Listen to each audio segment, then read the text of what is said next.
Hi, welcome to Revedit.com, Improving Online Discourse with Transparent Moderation. Thank you for joining, and thanks to the organizers and sponsors for allowing me to speak about this. Talking about what gets removed from social media can be a controversial subject, but I think it's an important conversation to have. My name is Rob Hawkins. I'm the author of Revedit, a software developer living in Taiwan. Prior to this, I worked as a data scientist. I also built websites for a short stint for nonprofits. So I had a little bit of experience making websites prior to building Revedit, but much of it was the result of learning on the go. Finally, please feel free to type any questions in the chat room during the talk, and I'll try to answer them in the final 10 minutes. Let's get started. What is Revedit? Revedit shows which of your content has been removed from Reddit. This is useful because Reddit shows you your removed content as if it's not removed. Reddit has over 100,000 communities and may have over 70,000 moderators, so a lot of content ends up getting removed. Here's an example, comment, and reply on Reddit that have both been removed. As you can see, the author sees the comment they wrote, other users cannot see it, and moderators see the comment with a red background. Note that other users only see one marker here. They're not shown a marker for replies that have no children, so there is no indication to them that there was even a second comment here. The vast majority of removed comments fall into this category. Anything removed automatically for containing a phrase or link from a subreddit's ban list has no chance of receiving a reply. And that's not just a quirk of the interface. Reddit's API also does not expose this information. That can make it hard to reconstruct what really happened in threads. It used to be true that the removal of posts, which are also known as link submissions, were also always shadow removed. That changed at the end of 2019, although today there's still a way for moderators to shadow remove posts. For now, though, let's focus on comments. On the left is the homepage from which you can enter a username. To the right is the resulting user profile, showing the author's removed content on Revedit. By the way, you can click on this image and others in this talk to view the source. You can try commenting or posting yourself in r/can't-say-anything. Your content will be removed, you will not receive any notification, and it will still be shown to you as if it's not removed. There's a browser extension to get notified when your content is removed called Revedit Realtime. And finally, I'm aware of some upcoming research that indicates half of active Reddit commenters may be impacted by shadow moderation. You can sort of see this by opening 10 tabs with the URL revedit.com/random. 5 or more will have had some comment removed in their recent history, likely without notification. Reddit reports having 400 plus million monthly active users, so the number who have unknowingly had content removed may be in the tens of millions. That's assuming only a fraction are commenters with accounts. I want to share some things I've observed since building the tool that might not be obvious at first glance, and that is primarily that online discourse gets better with transparent moderation. By way of examples, I'll walk you through how I came to work on this, the impact I've observed, and share some ideas about future work. Basically, what's going on right now, what happened in the past, what are our options going forward. Please note that some of the examples may use language you find disturbing. Nothing is censored because the purpose of this talk is to review some of that content. So let's define some terms. What is good discourse? My definition is a conversation that advances the knowledge of some participants or readers within the bounds of the law. It doesn't have to be perceived as good by everyone. My basis for this definition is we're all human, we all stumble when we're learning to walk, and learning to run requires accepting a few falls along the way. Regarding transparent moderation, I set a low bar. It's when users are notified of actions taken against their content. This is not happening today, and it is the basis for my work. So, transparent moderation is the opposite of shadow moderation. And about the examples I'll share, I did my best to find some from multiple angles of multiple issues. I'm sure this will still reveal some of my own biases, and that's okay. This talk is not the end of the conversation. Also, I'll be happy to be corrected or countered about any points I make. Some of it is subjective, and regarding other points, this is my first presentation on the subject, and it hasn't really been vetted by other experts. So let's see I've done my best, but I won't be surprised if there are errors. The scope of the material is quite large. Reddit launched in October of 2018. It now sees 500,000 monthly active users, is mentioned around 50 times per day on Reddit, and has been shared in over 20 languages. It hasn't been easy to share, though. As far as I know, linking Reddit is not explicitly against the rules of any group, but many groups forbid discussion of moderation, Reddit, or even other subreddits. And linking internally to other groups is more and more often being discouraged, as that can be considered brigading, which is Reddit's word for coordinated harassment. Reddit can be mentioned in the comments of some groups, but it's rare for such comments to reach high visibility for more than an hour without getting removed. Reddit is not the only site that uses shadow moderation. Facebook has a hide comment button available to every page manager that basically does the same thing. It's been reported that TikTok does something similar, which they call visible to self. Truth Social also shadow removes content, and Hacker News is similarly afflicted. We already know about account shadow bans on YouTube, Instagram, and Twitter, but shadow moderation is something that hasn't been reported, in my opinion, in the depth it deserves. I'm aware of at least one text building successful online communities that advocates the use of shadow moderation, which is described as gagging. It also suggests an error message in place of informing users what happened. And these misleading error messages are definitely in Reddit's toolbox. For example, in their current user blocking mechanism, which is screenshotted here.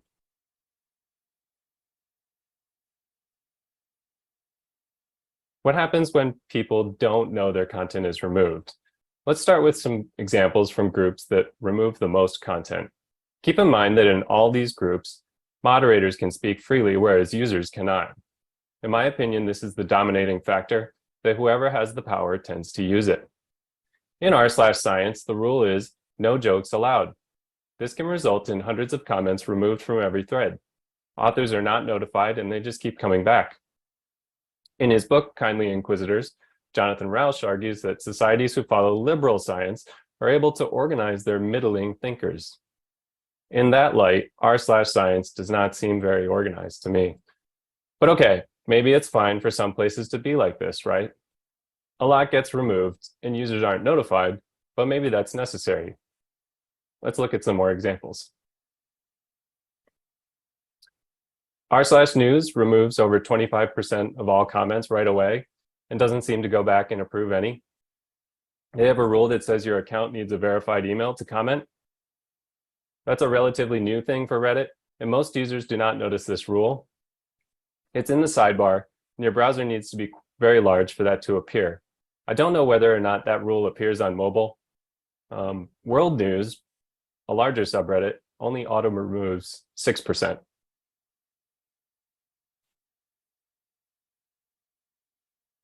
Here's a conversation about r/news in the comments of a post about Reddit. I'll just summarize what happened, and you can click into it in your own time to verify this description is accurate.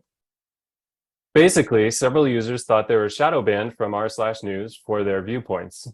That's possible, but it's more likely they were hit by this verified email requirement rather than viewpoint discrimination.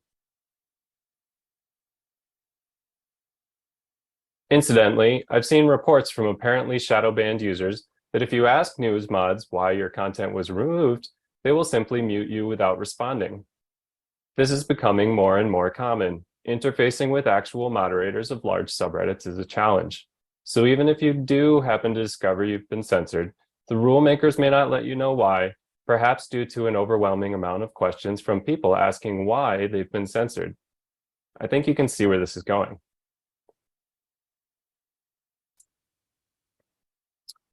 Several groups auto-remove Reddit links or mentions.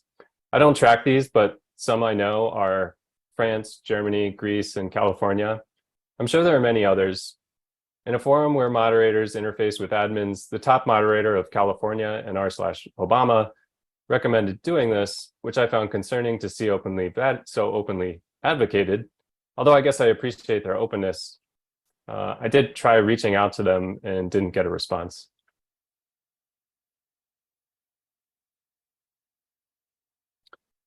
The Russia subreddit appears to shadow ban many users who support Ukraine or criticize Russia.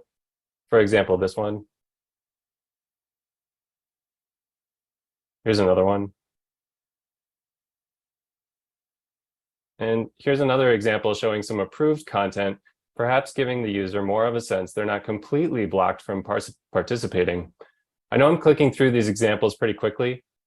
Please keep in mind you have the slides and you can review them later at your own pace. r/atheism says you can't be pro-life and quietly removes any comments advancing that view. Stepping back a moment, I think this isn't moderation, it's extremism. Viewpoints that would balance the discussion are removed. What we're left with is siloed opinions. Most users are not aware this is happening. Those who do object have their comments silently removed, likely without their knowledge. Only a small percentage know about shadow moderation or revet it.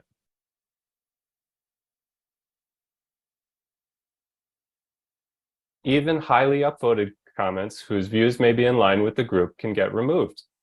For instance, these comments criticizing Christianity in r/atheism. They were all removed and had 82, 61, and 46 points.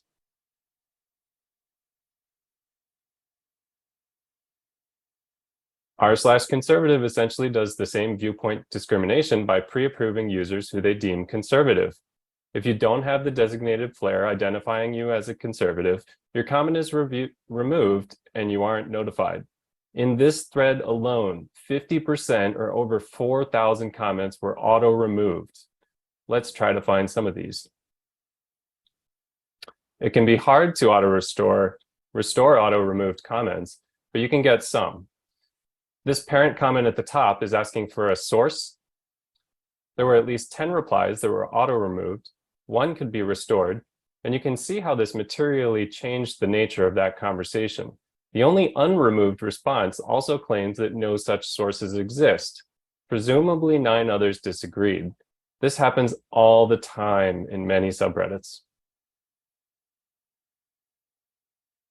Here is another conversation that was materially altered because the last comment was auto-removed.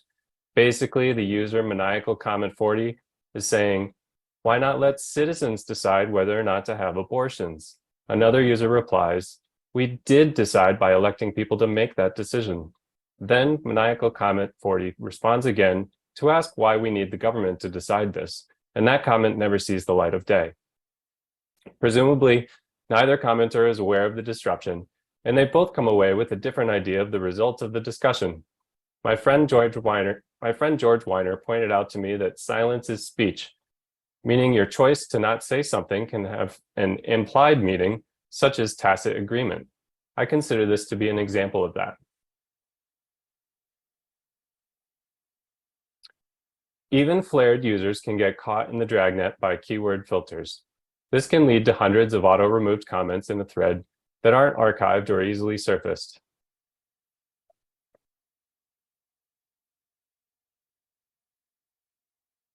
Even followers of the Donald who felt censorship from the left were themselves censored in their own space.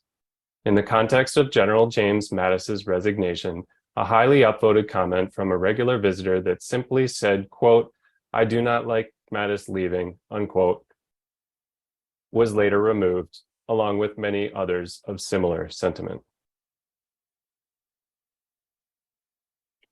Later, on patriots.win, the site to which the Donald migrated after difficulties with Reddit, sentiment about General Mattis became negative. Now, obviously a lot can change in 3 years, and this isn't a careful review.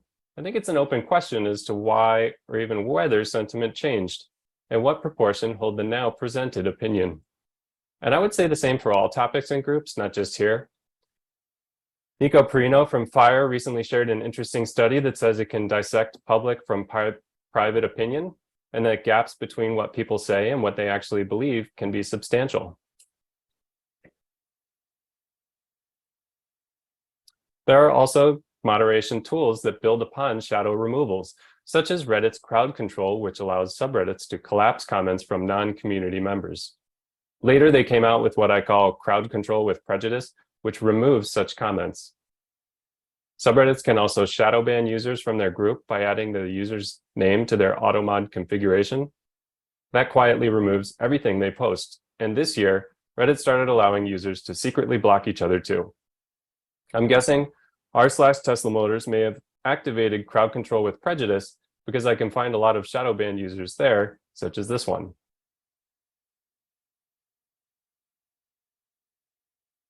Tesla Motors also takes the somewhat unusual step of removing all posts up front using Reddit's spam filter. This makes it so that users do not know that their posts are getting removed. It's a loophole Reddit left open where for 24 hours, a post removal notice will not appear, as you can see here. The top view from Reddit shows no indication it's been removed. In this case, the true removal status is apparent via Reddit's API. However, most users rely on Reddit's interfaces and won't discover such removals. Once the post reaches 24 hours old, the removal notice shows up, but by that point, the author may have just thought their post wasn't popular and is no longer checking its status. I'm kind of picking on Tesla here. They aren't the only group that does this, but they happen to use a lot of Reddit's moderation tools, for better or worse, so they're a good example. By the way, despite the fact that this post removal notice does sometimes appear, Reddit still does not send users any sort of ping when a moderator removes your post. So the onus is on you to continually verify that your post is still up, and I expect that many users do not think to do this. Tesla Motors also maintains a list of approved users who can bypass the shadow removal system. You can see here that they used to be labeled with a flare that said approved user. That label no longer shows up, though the list appears to still be in place.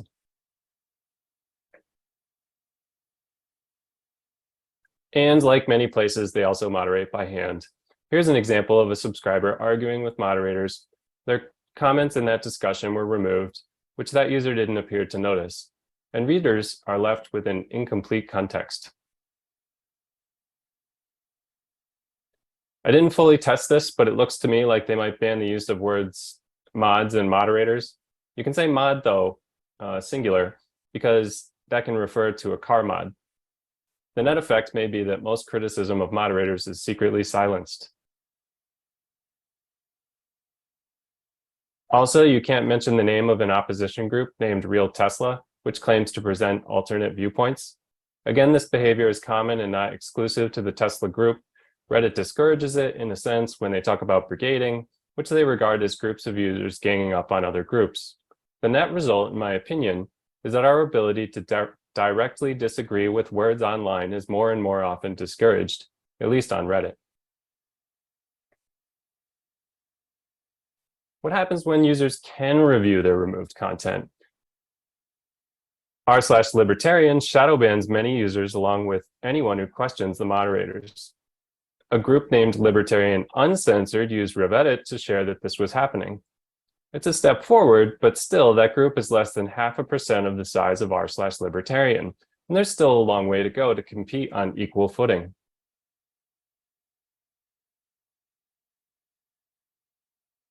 Here's another example from Murdered by AOC, where people have used Reddit to show how they manipulate content through moderation.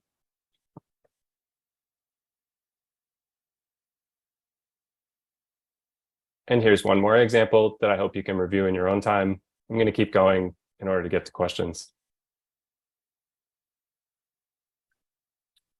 Reddit has been shared in several languages and groups and is used by all kinds of users, including moderators. Here are some examples of that. You can also check out other reactions under what people say and how people react on the site itself. Now, censorship did exist before social media. Usenet had user installable kill files, and volunteer moderation is also not new. AOL had a program called Community Leaders. Not to mention battles over control of the printing press, radio, broadcast TV, etc. But whether yesterday's tech was right or wrong, let's think about today. What is the impact of all of this? I think we're seeing the beginnings of what could be a new era of censorship and discord if we fail to act. Relatively few people understand how this new technology is being used. Or maybe I'm wrong and we just don't know what to do about it. Either way, groups are sidelining both minority viewpoints and those that disagree with mods. All those sidelined people may form a group, yet as we've seen, it can be hard to get traction. Plus, that group's mods have access to the same tools and the same uninformed populace, thus perpetuating the cycle. I believe these cult-like forums, which exist across all ideologies, geographies, and domains, would be smaller, less prevalent, and less influential if more people knew their governance was misrepresenting the status of removed content to the authors who participate there. Now, some people might say these are private companies, they can do what they want. That may be true, legally speaking, but what is the long-term impact when everyone does this? I think we're teaching people that erasing opinions from view is a way to resolve disagreements. That's destructive because it doesn't work. My mind goes to the attack on Salman Rushdie, school shootings, and even cases of self-harm, because as I've heard Nadine Strassen say, quote, neuroscience, mental health, and psychological experts say that shielding people from upsetting words may actually not be beneficial to their mental health. That the best thing to do is to develop habits and skills of resilience because they're going to be exposed to all kinds of things that are deeply upsetting in the real world, and we're making them less able to withstand that, unquote. And Byron Rushing, a longtime representative in the Massachusetts House of Representatives, said, bigotry thrives underground.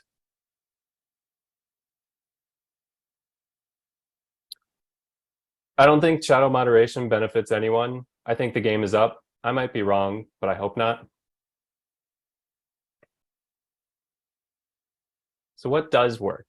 Communication, showing empathy, these are things that do work. And communication is better when we allow each other to make mistakes and accept our own mistakes. In other words, we're better off with more transparency and less censorship. In short, I'm asking platforms to do less. If you have an inclination to duct tape me, first consider duct taping yourself. Resist the temptation to overpower because it leads to more problems down the road. Now, I do at times raise my voice to my innocent daughter. Nobody's perfect, so we can also offer forgiveness for mistakes. Does that work on diehard fanatics? No, you won't win everyone's trust. But as Jonathan Rauch says, you don't need to convince the person you're talking to in order to make your point. It's enough to sound reasonable in the face of someone who's being dogmatic and censorious for the benefit of yourself or others in the room. So what am I saying? Well, we need referees for soccer, and when I don't agree with an offsides call, I look up and ask why. I'm not saying mods are not needed. I'm not saying every call they make is right or wrong. I'm saying the players should know what they're getting carded for. Otherwise, they stop playing by the rules because the stated rules are different from the applied rules. Okay, you might say, so Reddit has Revetted, but can transparency really be applied elsewhere? I think the answer is yes. It's just a matter of raising public awareness and building the tools. We can start building pro-communication tools, such as those that show what's been removed from view. Then we have a better chance to actually converse with our ideological opponents. I don't care if you're president for life, part of the establishment, oligarchy, theocracy, aristocracy, working for a social media company, or if you incorrectly think you're a nobody. Each of us plays a role, and we can build this thing together. I'd like to share why I built Revetted to maybe provide some encouragement to anyone else thinking of working on this kind of problem. For one thing, I felt it was urgent. After years of using Reddit, I noticed my own content had been removed. Pretty quickly, I understood that this was influencing the apparent consensus in a lot of groups, perhaps the real world too, and that despite the existence of precursor sites like cedit and removeedit, there was still no tool for users to look up their own removed content. I also thought it would only take 2 weeks to build, then go viral, and that was definitely wrong. Finally, there was a personal element for me. I'm a youngest child by a number of years, and growing up sometimes felt my views got sidelined when around family. I think everyone has felt this way at some point, whether due to age or some other ism. I have a young daughter myself now, and I'm often caught unprepared when she's upset, so I understand the inclination to escape from uncomfortable viewpoints.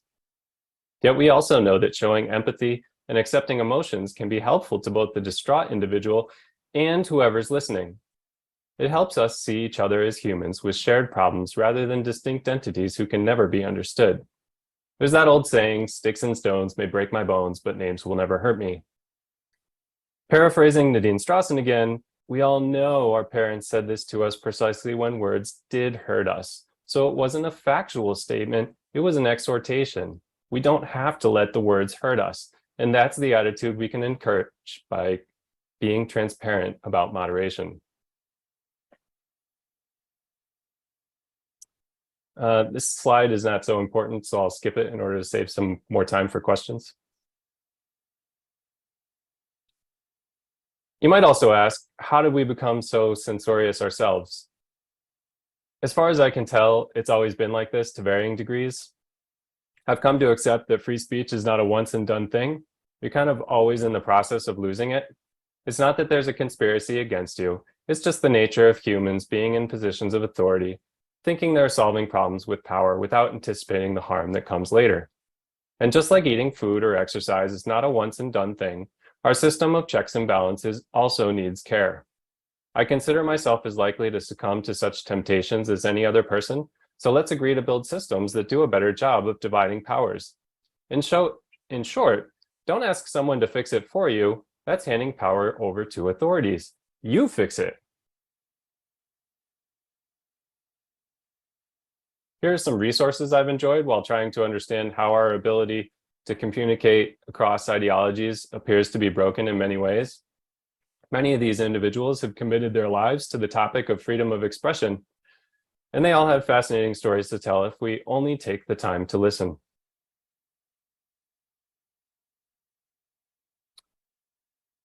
There are some saving graces to the prospect of opening the free speech gates online. Robert Louis Stevenson said, "To travel hopefully is a better thing than to arrive." Roger Baldwin quoted Emerson saying, "Living in a democracy is like living on a raft. It never sinks, but your feet are always wet." Napoleon reportedly said, "Never interrupt your enemy when he is making a mistake." And Jonathan Rauch says, "Haters in the end bury themselves if you let them talk." What do platforms say about shadow removal of content? Usually they say it helps fight spam, and some moderators make the same argument. They often bring up bots. I don't totally understand this argument because a sophisticated actor will know how to check the visibility of their content, and I would include bot authors in that category. So in my opinion, shadow removals mostly hurts individuals. I would also speculate that it does appear to discourage people from migrating elsewhere. If you don't know you're being censored, you don't see the problem and may carry on in what you regard as the largest unfettered forum. I consider it an open question. Is there any circumstance under which a user should not be told about removed content? Or is this a case where evil begets evil?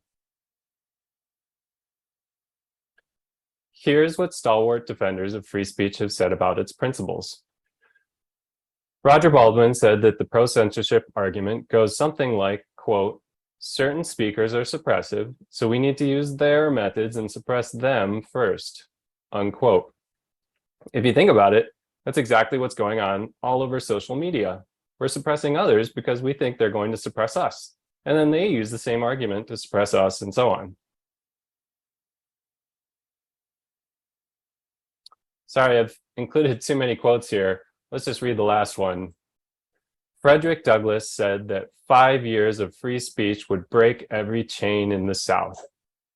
That's powerful and should give us food for thought in our current environment. Is what we face really worse than what Frederick Douglass was up against? I want to mention some sayings floating around that I consider to be myths. One is, the internet changed everything. Nothing like this has ever existed. Billions of people can now talk directly to each other. I think this overestimates your ability to go viral online. As I showed with Reddit, it's hard to share something that those in charge regard as blasphemous.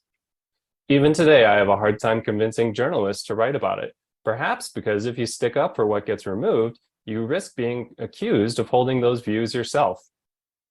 Also, our focus today is as limited as it was generations ago, and we tend to pay attention to what's popular rather than everything that's out there, which no single person could possibly follow. Relatively speaking, there are now more connections, but in terms of leaps forward in technology, I think this is similar to the printing press, whose introduction was followed by 200 years of religious wars in Europe. Hopefully, we can avoid that. Lies travel faster than the truth. This hasn't always been true to such a degree, but it is an old saying that recently became popular again. Why? I think it's largely made possible by preference-driven news feeds and this new type of secretive censorship. If you try to counter conspiracy theories and groups that support them, you may be silenced without your knowledge. You may even self-censor after receiving no feedback on something without realizing that that commentary itself had been censored. So the mechanism that corrects falsehoods is broken.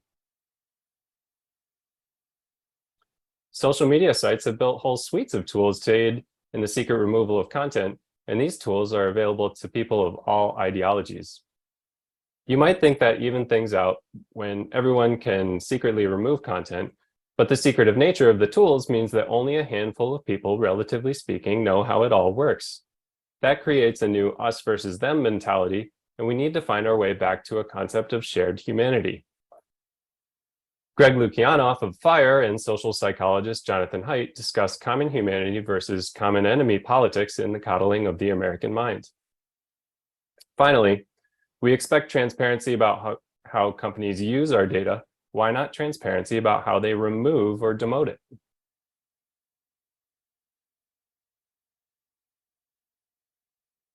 It's only censorship when the government does it. That's not true. Censorship just means suppression of speech. There is no evidence that censorship doesn't change minds. Some moderators online do regularly make this argument. Maybe it's true to some degree, but making this a habit is a downward spiral into more and more censorship. To me, this argument sounds like a case against open discourse.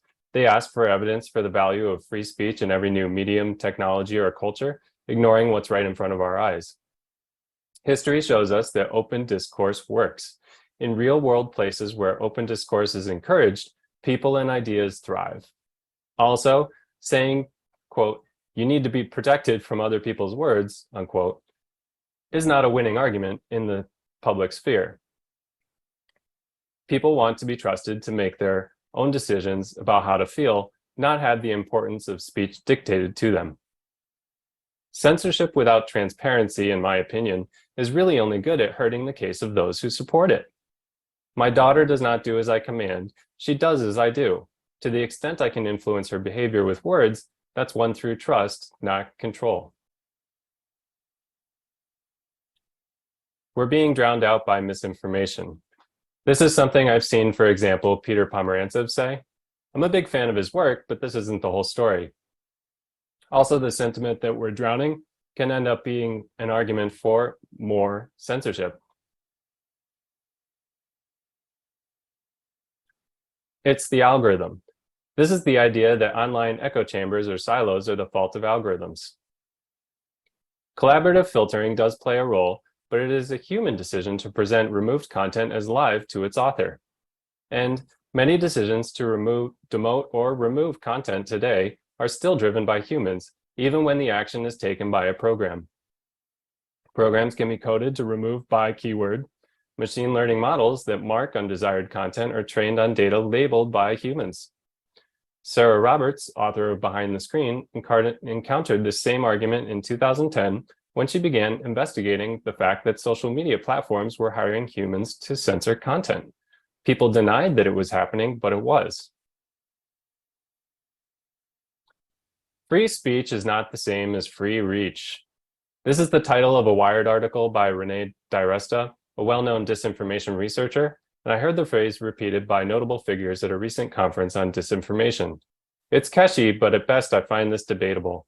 I think many First Amendment defenders would argue this runs against free speech principles. At worst, this is another form of censorship, just more complex. It's still picking and choosing which content most of us are allowed to view. And it's not hard for me to imagine Reddit limiting the reach of posts mentioning Reddit, for example. I would, of course, oppose this because it would also limit my ability to raise awareness about shadow moderation. Finally, censorship protects national security. We see calls to remove disinformation from view. The question is, who decides what is disinformation, and who do you trust with the power to decide for you? Such protections are not available to us when we meet the same arguments in the real world. Also consider that the Bill of Rights is all written negatively. Congress shall make no law. These are protections against government corruption. Yes, they were written by founders of a government, but they knew that without checks and balances, they too would succumb to the trappings of power. Finally, we know that creating banned book lists creates a moth to the light effect for kids. They say, "You won't let me have that book? I want to read it." I think the same can be said for removing disinformation perceived as coming from overseas. The fact is, censorship is already occurring. The problem is that censorship prevents people from openly discussing and discovering the truth while simultaneously undermining trust in whoever is doing the censoring. We all maintain our own silos, and even when we cross into another forum, we're often secretly prevented from conversing. Nothing gets ironed out. The result of this flood of one-sided information is a call for more protections and more walls, which only exacerbates the issue. As Edward R. Murrow said about Joe McCarthy while quoting Shakespeare, he didn't create this situation of fear, he merely exploited it. Cassius was right. The fault, dear Brutus, is not in our stars, but in ourselves. The silver lining may be that when you take a high-level look at it, the problem stands out. I hope that by sharing this bird's eye view, I can help motivate consideration for whether or not we want to continue along this same path. Okay, that was a lot. Thanks for your time. Let's get to some questions. I don't see any questions.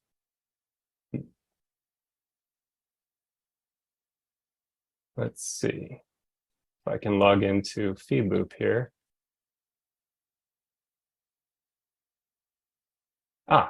Here's the questions. How would you counter the argument that notification to users of removal of guideline violating content provides a playbook for users to get more creative in obfuscation techniques to pass content through the moderation system? Yeah, this is, I think it's going to be a tough period, the interim, where you start letting people know about their removed content. I don't claim to have all the answers.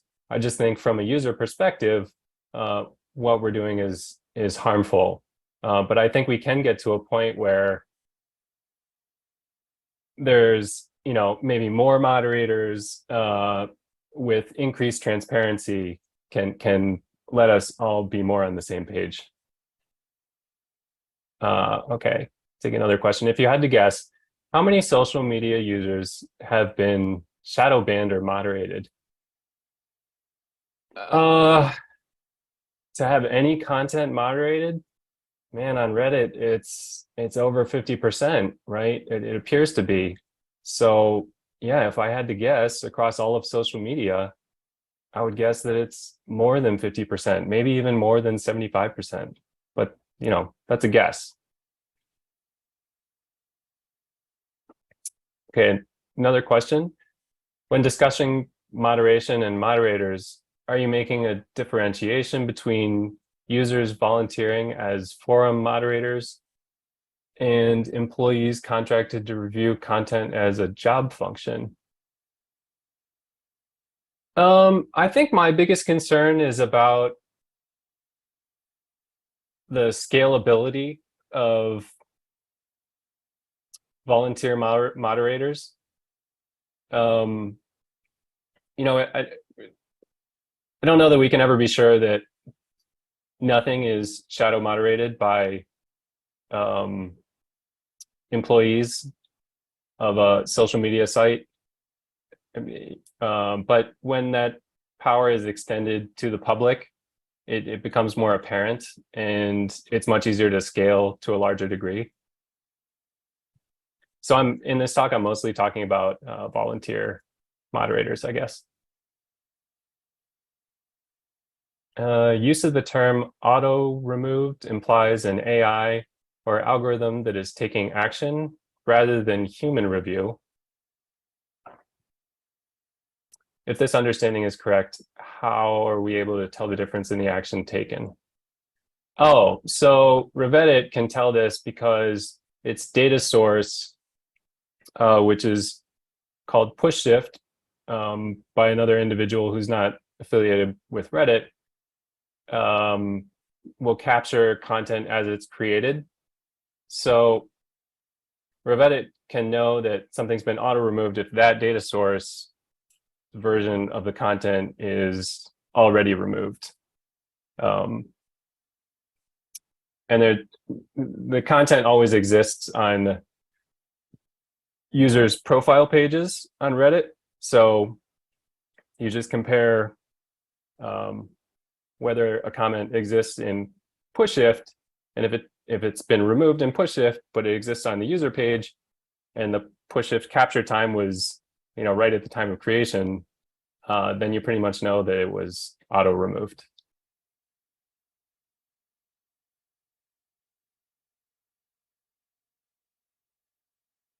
Okay, that's all the questions that I see.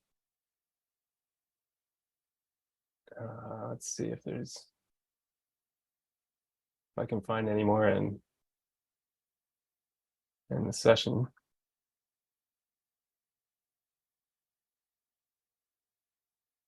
Randomized control trial. Okay, I see one more question. Shadow versus non-removed moderation seems like a good opportunity for a randomized control trial. If you worked with a set of forums and had half randomly assigned to use shadow moderation and half using moderation that was transparent to the user, what effects on forum behavior and dynamics would you predict to see? Okay, I love this question because it's completely fair. How can we scientifically assess whether or not shadow moderation is better or not? And for me, I try to take a principled stance on this. I don't think we can just A/B test it for, say, a month, because your metric is going to be, well, maybe you could come up with a better one, but your metric might just be toxicity. And if that's your metric, you're not really allowing people to sort of make those mistakes that we need to in the real world, bump into walls to, find our way about. So yeah, I'm not sure how to do an A/B test on that, but I love the question, and I hope this is a continuing conversation. Okay, thanks guys for your questions. I think I'm going to end it there. Really appreciate you taking the time to listen to me talk, and let's go enjoy learning about shadow bans and shadow promotions on TikTok.